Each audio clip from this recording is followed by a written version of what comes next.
comment backtester une stratégie de trading directement sur TradingView avec le code PanScript. Sur la chaîne YouTube CryptoRobot, vous avez l'habitude avec Tristan qu'on backteste les stratégies en Python. C'est tout à fait normal parce que c'est beaucoup plus poussé, vous allez avoir des graphiques beaucoup plus intéressants, mais aussi du multi-token. Donc si vous avez une stratégie et vous savez pertinemment que cette stratégie fonctionne bien, il faudra de toute façon la backtester en Python. Et même si vous voulez l'automatiser, le plus facile, c'est de la mettre en Python. Mais avant tout ça, étant donné que le Python, ça prend beaucoup de temps, c'est assez fastidieux, et ben vous devez trouver une technique pour pouvoir backtester des stratégies de trading relativement rapidement, relativement simplement, mais quand même avec des informations qui sont pertinentes. Et c'est là où TradingView et le PanScript interviennent, et on a quelques outils qu'on utilise relativement souvent, qui vont pouvoir vous aider à pouvoir backtester les stratégies. Donc déjà, vous, si vous en trouvez une, comment la backtester, mais aussi des stratégies que vous allez pouvoir potentiellement trouver sur l'onglet communauté de TradingView. C'est un endroit qui regroupe pas mal de stratégies qui sont extrêmement intéressantes. Et voilà, je voulais vous présenter tout simplement les outils qu'on peut utiliser. Donc déjà tout ce qui est au niveau de la stratégie, la nomenclature stratégie d'OpenScript avec les informations assez importantes. On va parler de ça, donc je vais tout vous présenter. On va aussi parler des différentes alertes. Donc alerte directement sur la stratégie ou alerte sur un indicateur pour pouvoir les setup et regarder au fur et à mesure comment ça fonctionne avant de pouvoir la passer en live. Vous avez aussi la fonction replay qu'on va regarder pour détecter des stratégies qui sont fausses. Il y en a énormément. Vous avez énormément de stratégies qui ne fonctionnent pas, mais ça c'est plutôt facile pour les repérer. Et il y a celles qui mentent, et ça c'est un peu plus compliqué à regarder. On va aussi parler du backtesting, du deep backtesting plutôt. Donc c'est un modèle de backtesting beaucoup plus poussé sur TradingView qui va vous permettre de mettre en place une technique de backtest beaucoup plus pertinente pour l'optimisation. Et enfin, on va regarder comment essayer de sourcer nos stratégies. Je voulais commencer avec tout ce qui touche de près ou de loin à la stratégie, à la nomenclature de la stratégie directement sur PineScript. C'est super important que vous allez pouvoir utiliser les bonnes nomenclatures avec par exemple stratégie point qui va vous permettre d'avoir accès à plein de fonctions qui va vous permettre de caractériser les performances de votre stratégie, mais aussi la définition de votre stratégie en tant que telle. Et on va commencer par ça. Sur la stratégie, vous allez avoir énormément de paramètres, un peu comme l'indicateur. Tous ces paramètres ne seront pas forcément très importants, mais il y en a certains qui vont pouvoir être utiles, que vous allez pouvoir utiliser en fonction des stratégies. Il y en a qui, en fonction des stratégies, seront extrêmement utiles et seront même nécessaires, et à d'autres moments, ce ne sera pas forcément très intéressant. Donc cette stratégie, vous avez beaucoup de paramètres. Le title qui sera affiché, le search title si vous voulez, mais c'est pas forcément obligé. L'overlay, c'est pour savoir si vos indicateurs que vous allez plot, que vous allez afficher sur votre stratégie, vont être directement mis sur la fenêtre principale, ou si ça va créer une petite fenêtre en dessous, un peu comme le RSI. Il faut savoir que sur une stratégie ou même sur un indicateur, vous n'allez pas pouvoir afficher au même moment quelque chose sur la fenêtre principale et quelque chose sur une petite fenêtre. Ce n'est pas possible.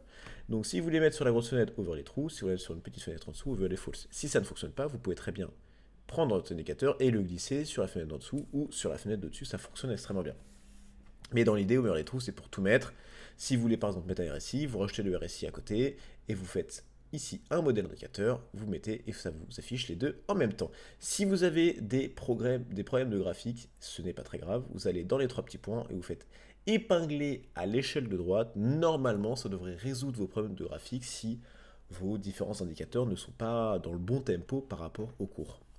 Donc ça, l'overlay, c'est comme ça. Format, précision, scale, ce n'est pas très important. Je vous laisse ici l'affichage des différentes définitions, mais c'est pas forcément très intéressant. La prochaine, elle, peut l'être. Pyramiding. Qu'est-ce que ça veut dire pyramiding? Ça veut dire le nombre de positions que votre stratégie va pouvoir prendre dans une seule et même direction. Donc par exemple, dans le cas de notre stratégie enveloppe, qui peut rentrer normalement plusieurs fois dans une même direction, donc plusieurs fois en longue, et ben je vais devoir dire je suis en pyramiding 5. Donc je peux prendre au maximum 5 positions en longue au même moment, ou 5 positions en short au même moment. Donc l'avantage de ça, c'est que vous allez pouvoir chercher des opportunités, un peu comme sur notre stratégie enveloppe, mais de l'autre côté, si vous faites ça, et ben malheureusement, étant donné que vous allez avoir la possibilité de rentrer dans 5 positions, si vous dites je suis rentré dans une position longue, mais j'ai quand même l'opportunité potentielle dans le futur de rentrer sur 4 autres positions, je ne peux pas mettre tout mon portefeuille sur cette première position. Donc je vais devoir split mon portefeuille en plein de petits morceaux, donc ici en 5 morceaux. À chaque fois, je vais rentrer avec un cinquième pour être sûr que s'il y a une opportunité qui se présente, je vais rentrer. Donc c'est bien pour aller chercher des opportunités, mais en même temps, à chaque fois que vous allez faire des performances, ça va être un cinquième de votre portefeuille total. Donc ça, c'est le pyramiding. Après, tout ça, c'est pas très important. Les max bars, c'est pour savoir comment vous allez étudier votre backtest. C'est pas très important. Après, les default quantity value, initial capital, vous allez devoir le mettre. Pourquoi? Parce que ça va tout simplement définir le moment où votre stratégie va commencer à compter combien vous avez de portefeuille. Alors, c'est pas très intéressant, pas forcément très important. Vous pouvez mettre ce que vous voulez. Vous pouvez mettre 1 million, vous pouvez mettre beaucoup plus ou beaucoup moins. Il faut juste mettre des chiffres ronds. Comme ça, le calcul du pourcentage sera beaucoup plus visible pour vous. Et c'est là où je veux mettre un petit point pour faire attention. Quand vous allez avoir des stratégies qui vont être présentées, par exemple sur PanScript ou sur YouTube, certaines personnes peuvent s'amuser à mettre un initial capital à, je sais pas, 1 million. 1 million. La stratégie peut relativement bien fonctionner, mais étant donné que le capital est à 1 million, vous voyez 1 million et vous dites putain, mais la stratégie est incroyable, elle a super bien fait. Mais non, c'est que l'initial capital qu'il a mis lui, c'était 1 million. Et la stratégie, il n'est pas arrivé à 1 million. Donc il faut faire attention à ça. Quand vous êtes dans Testeur Stratégie et ici, vous pouvez voir des très gros chiffres affichés là ou des très gros chiffres affichés ici, mais ça n'a pas forcément beaucoup d'intérêt. Ce qu'il faut regarder, c'est le pourcentage et regarder où est-ce que c'était le début. Donc c'est ça où il faut faire un petit peu attention, mais vous êtes obligé de le mettre. Le currency slippage, on s'en fiche. Les commissions type et commissions value, oui, là c'est utile et c'est même nécessaire. C'est définir les commissions que vous allez prendre parce que ça va impacter au fur et à mesure votre performance à chaque fois que vous allez avoir des commissions. Certaines stratégies qui sont un peu ric-rac et qui n'ont pas de commissions, si vous rajoutez des commissions, ça peut vraiment totalement casser leur performance et le reste, c'est pas forcément très intéressant. Normalement, vous pouvez avoir accès à ça en TradingView Strategy Script Function. Si vous pouvez regarder un peu ce qui peut vous intéresser, mais honnêtement, c'est tout. Donc sur le stratégie, c'est à peu près ce qu'on fait, très honnêtement. À chaque fois qu'on fait une stratégie, c'est grosso modo la même chose. Ce qui va changer peut-être le pyramiding, qu'on n'utilise pas tout le temps. Dans le cas d'enveloppe, on l'utilise, mais sinon le reste, c'est la même chose. Nous, ce qui va plutôt nous intéresser, c'est la nomenclature de stratégie. Stratégie, c'est une fonction sur PanScript qui va pouvoir permettre d'enregistrer les informations de la stratégie, pouvoir faire des actions et pouvoir regarder des fonctions qui vont nous permettre de récupérer des informations. Normalement, vous connaissez bien, vous avez le strategy.openTrade pour savoir si on a des trades en cours, vous avez strategy.entry pour rentrer en position, que ce soit en position en entry market ou en entry limit, ça va dépendre de votre stratégie point. Vous avez aussi le stratégie exit ou le stratégie close. Donc ça, c'est vraiment les fonctions de base sur les stratégies. Mais vous avez énormément de choses et vous l'avez vu entre autres avec notre stratégie enveloppe. Vous avez une nouvelle fonction qui s'appelle stratégie.equity qui va récupérer l'equity, la valeur equity de votre stratégie. Donc ça c'est super bien. Vous avez aussi le strategy.closetrade.entrytime 1. Qu'est-ce que ça veut dire? C'est votre stratégie sur les close trades. Je veux l'entry time de mon close trade, de ma stratégie et mon close trade 1, donc mon premier trade. Je veux l'entry limite de ce premier trade pour savoir à quel moment ma stratégie commence. C'est comme ça que je peux savoir.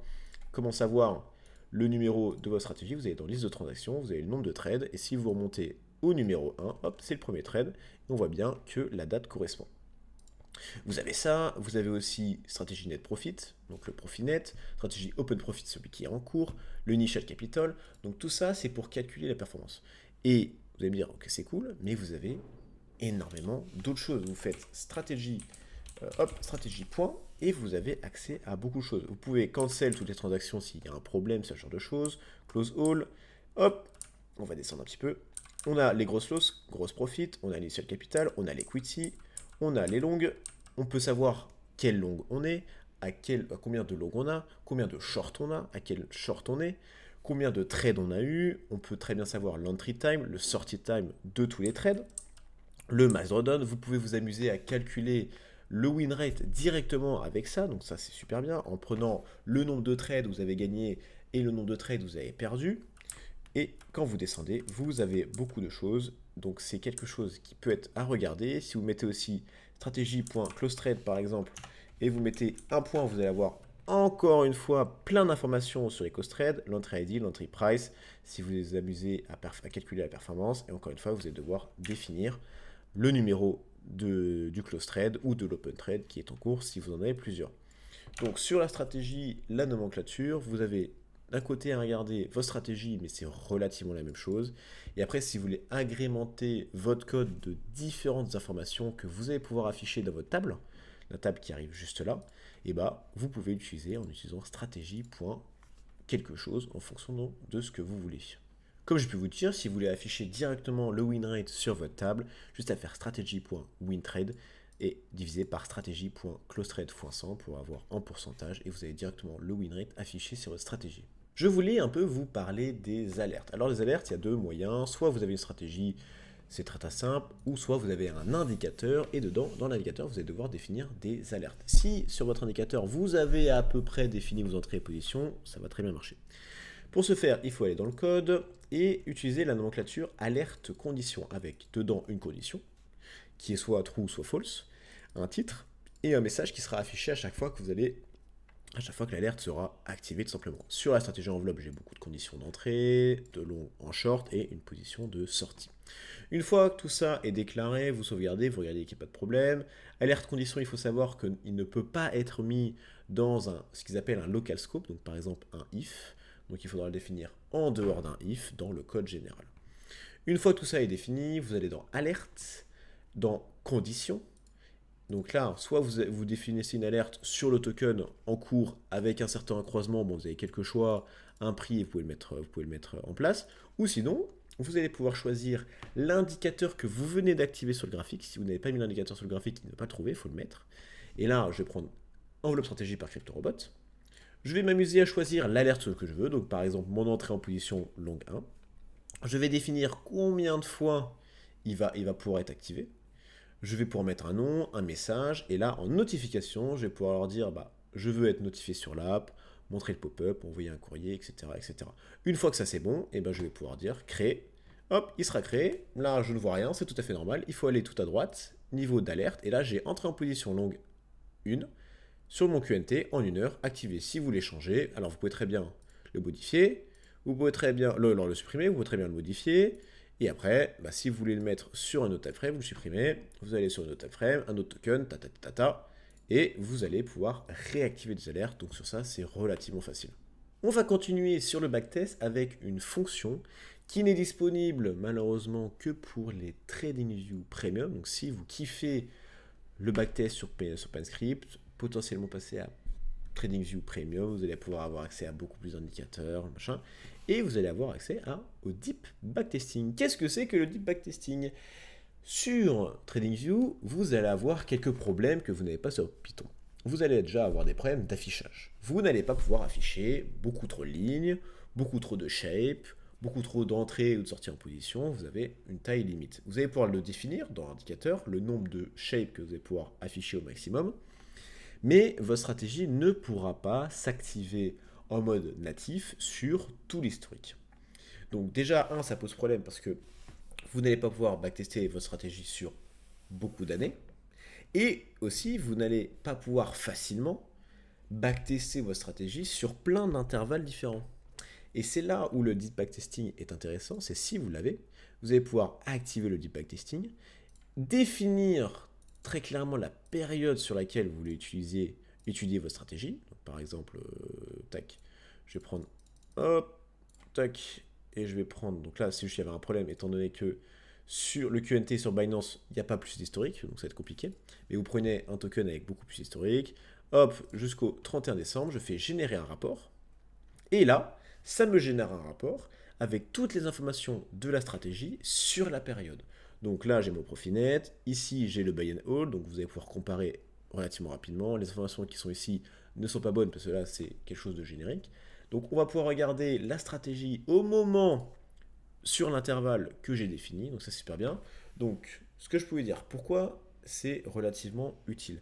Parce que d'un côté, vous allez pouvoir étudier depuis beaucoup plus loin, potentiellement depuis le début, mais aussi pouvoir étudier chaque intervalle indépendamment des autres. Donc en fait, vous allez pouvoir, par exemple sur le backtest global, définir des optimisations de paramètres. Ces optimisations de paramètres, très bien, mais elles vont pas forcément marcher du feu de Dieu en fonction des différentes phases de marché. Bull run, bear market, range. Et c'est là où le deep backtesting va être utile, c'est que vous allez pouvoir vraiment cibler assez rapidement et avec une grande efficacité, étant donné que c'est directement intégré à TradingView. Le moment où il y a un range, tester dessus et voir si les paramètres que vous avez décidés sont vraiment optimisés pour ce moment-là. Le faire sur un autre moment, là, un autre moment, un autre moment, et vous allez pouvoir avoir un aperçu global de votre backtest, de votre stratégie, en fonction des différentes dynamiques de marché, et voir si votre optimisation à la base était bonne, et potentiellement essayer de trouver un juste milieu qui fonctionne pas trop mal dans tous les cas, et donc sur du long terme, ce sera le plus optimisé pour survivre aux aléas du marché. Donc c'est pour ça que le deep backtesting est relativement intéressant, il n'y a pas forcément beaucoup plus, mais c'est relativement intéressant. Si vous avez TradingView Premium, je vous encourage à l'utiliser, ça peut être cool. Maintenant qu'on a vu un peu les différents outils pour backtester vos stratégies sur TradingView, eh ben, on va pouvoir regarder comment repérer des stratégies qui mentent. Donc on a d'un côté, on a trois types de stratégies. On a les stratégies qui fonctionnent bien, on a les stratégies qui ne fonctionnent pas du tout, mais ça c'est facile à voir, et on a les stratégies qui mentent. Donc les stratégies qui normalement fonctionnent bien, mais au final elles mentent, donc elles ne fonctionnent pas du tout. Et c'est ce qu'on appelle du repaint. Le repaint, c'est que ça va utiliser les informations du futur pour actualiser les informations du passé. Donc ça veut dire qu'à t est égal à 0, vous allez avoir une certaine condition qui va être activée sur le cours. Et à t plus 1, le cours va évoluer et ça va réactualiser la condition qui était en t0. Donc ça ne fonctionne pas dans la vraie vie, bien évidemment. Si ça nous donne une entrée en position en t0 et que, je sais pas, 3 bougies plus tard, en fait, elle nous dit non, non, non, non, il ne fallait pas rentrer en position, j'enlève l'entrée en position, c'est comme si elle n'avait pas existé, et bien ça ne fonctionne pas. Et c'est du repaint. C'est pas forcément très évident à regarder. Alors il y a certaines stratégies qui sont très très visibles. Il y a plusieurs moyens de le savoir. Déjà, et le moyen le plus facile, c'est quand vous avez une courbe qui, quelle que soit la time frame, quel que soit le token, fait que monter sans vraiment trop se tromper. Elle aura un très gros win rate. Là, on peut se douter de quelque chose. On avait vu une stratégie qui était montée à plus de 6 milliards. C'était un truc de ouf. Et c'était une stratégie qui était passée sur les chaînes YouTube. Des gens avaient fait des vidéos YouTube sur ça, c'était passé, et ils n'avaient pas forcément vu le repaint à la base. Alors ça devait être fait relativement rapidement, mais dans l'idée. Comment voir si une stratégie est repaint relativement facilement, mis à part le fait que ses performances sont beaucoup trop fortes? Et bien vous allez aller dans Replay.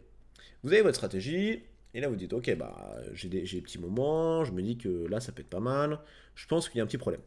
Donc là, on va prendre par exemple ces trucs-là. Donc le 11 mai à 20h, on a une entrée en short. Et le 12 mai à 1h, on a une entrée en longue. Très bien. Et ben je vais cliquer sur replay. Et là, mon replay, ça va me replay, ça va replay tout simplement ce qui s'est passé sur le cours. Donc je vais replay juste avant, juste là. Hop. On va zoomer. Et là, on va avancer. Alors, on va juste pas avancer en x3, on va avancer progressivement. Donc là, le 12, hop. Donc là, le 11 à 20h, normalement, dans ces eaux-là, normalement, il y avait une entrée en position. Et pour l'instant, il n'y a rien. Bon, on continue. Pour l'instant, il n'y a rien, pas d'entrée en position. Ah, là, il y en a une. Le 12 mai à 1h. Très bien. Le 12 mai à 1h. Hein. 12 mai à 1h, ok. Toc toc, on continue. Toc toc, toc toc, toc toc, toc toc. Bon, pour l'instant, pas grand-chose. On a une entrée en longue et on n'a pas d'entrée en short. Donc, très bien. On va arrêter le truc. Donc là, on voit bien qu'on avait juste une entrée en position le 12 mai à 1h. On ferme le truc. Hop. On ferme. Et si on revient là où on était, eh ben, on avait bien cette entrée en position le 12 à 1h. Mais notre entrée en short qui est affichée juste là, le 11 mai à 20h, elle n'existe plus du tout. Du moins sur le replay. Donc il y a un problème de repaint et c'est pour ça qu'il faut faire attention. On voit bien sur le repaint, de toute façon, hop, on va sur le repaint. On voit bien que notre cours ici, notre indicateur, la valeur d'avant va changer en fonction de ce qui se passe après. Alors attendez, je vais juste accélérer pour que ce soit beaucoup plus visible. Et là, on voit qu'il y a un petit shift qui se fait, étant donné que le cours est poussé vers le haut, et ben ce qu'on avait juste avant est lui aussi poussé vers le haut, et ça pose un clair problème de repaint. Donc, il faut faire attention à ça. Avec la fonction replay, ça vous permet de détecter très facilement ces petits problèmes-là. Enfin, je voulais vous montrer comment trouver relativement efficacement des stratégies TradingView. Alors, vous avez la classique sur YouTube, mais sur YouTube, c'est un peu compliqué parce que d'un côté, il y a la course aux vues, ce qui fait que il faut des stratégies bling bling, qui fonctionnent bien, faciles à pitcher, ce genre de choses. Et ça fonctionne pas forcément. Et sur YouTube, je pense qu'il y a à peu près 98% de stratégies qui ne fonctionnent pas. Donc c'est un peu un problème. Donc c'est pas forcément le meilleur endroit pour trouver parce qu'il y a une certaine attention et que les personnes qui font ces stratégies essaient de maximiser l'audience, pas forcément la stratégie. Un endroit qui est très très bien pour avoir des stratégies, du moins avoir plutôt une idée de la stratégie et découvrir des nouvelles choses, c'est tout simplement TradingView. Et pour TradingView, vous allez pouvoir aller dans Communauté, Script, Indicateur aux stratégies, ce que vous voulez, mais nous on va aller sur Stratégie. Et là, vous allez avoir une liste de toutes les stratégies qui sont mises en public sur TradingView. Par exemple, nous on ne met pas nos stratégies en public parce qu'à chaque fois on se fait strike, c'est un peu relou. Donc on met ça en privé, il faut retrouver nos liens directement sur Twitter, le tout épinglé. Donc il y a énormément de stratégies et vous allez pouvoir les classer en fonction de ce que vous voulez. Donc si vous voulez plutôt des indicateurs Bill Williams, vous le mettez, des indicateurs détendus, des prévisions, des fractales, ça va vous filtrer les stratégies. Et après, rien de plus simple. Vous allez pouvoir définir si vous voulez une stratégie open source ou pas du tout, en trending ou les récentes, stratégie, indicateur, bibliothèque, donc pour savoir ce que vous voulez. Et après, s'il y en a une qui vous intéresse parce que l'image vous parle, vous cliquez dessus. Vous allez pouvoir vous amuser à descendre et voir un peu comment la stratégie se comporte. Donc pour l'instant, sur l'Ethereum, face au dollar, en 15 minutes, la stratégie a fait 63%. Alors on peut même s'amuser à la regarder ici. La stratégie fait 63%, le buy and hold fait 35%, donc techniquement ça bat le buy and hold. On se dit ok, la stratégie peut être pas mal. Ça utilise un indicateur que je connais pas forcément, le VWAP. On vous l'avait présenté sur la chaîne YouTube, mais pas forcément extrêmement connu. Très bien, je vais vouloir l'utiliser. Vous avez juste à avoir à copier ça, allez sur votre page TradingView, allez dans l'indicateur, faites ça, hop, cliquez, et vous avez directement l'indicateur qui sera là.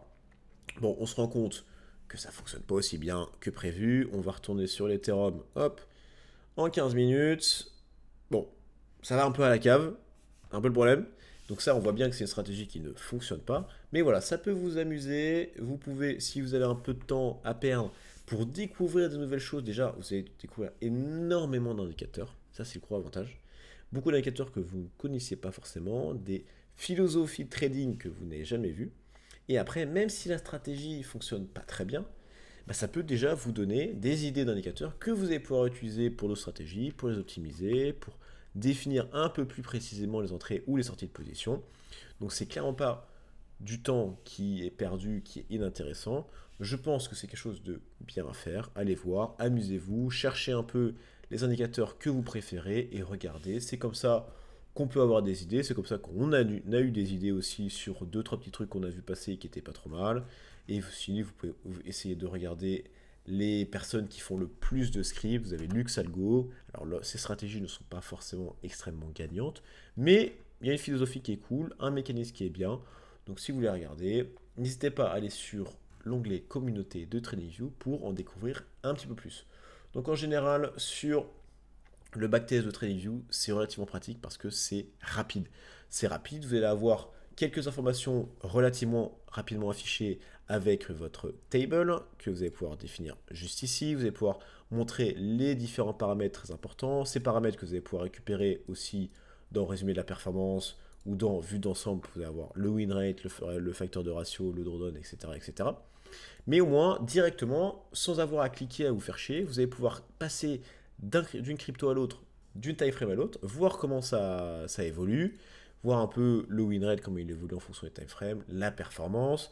Vous allez pouvoir jouer sur la nomenclature de stratégie point quelque chose pour pouvoir avoir accès à des fonctions, modifier vos stratégies ici pour pouvoir optimiser un peu mieux à ce qui colle à la réalité. Vous allez pouvoir faire des backtests en deep backtesting. Vous allez pouvoir mettre des alertes sur vos indicateurs directement pour pouvoir regarder un peu comment ça se comporte en conditions réelles. Mais quand même, faites attention à tout ce qu'on vous présente. Il y a des chances de repaint et donc utilisez la fonction replay pour les découvrir. Si vous aimez la vidéo, n'hésitez pas à mettre un like, à vous abonner si ce n'est pas déjà fait. Et moi, je vous souhaite une très très bonne journée et on se retrouve très bientôt pour une prochaine vidéo. À toutes.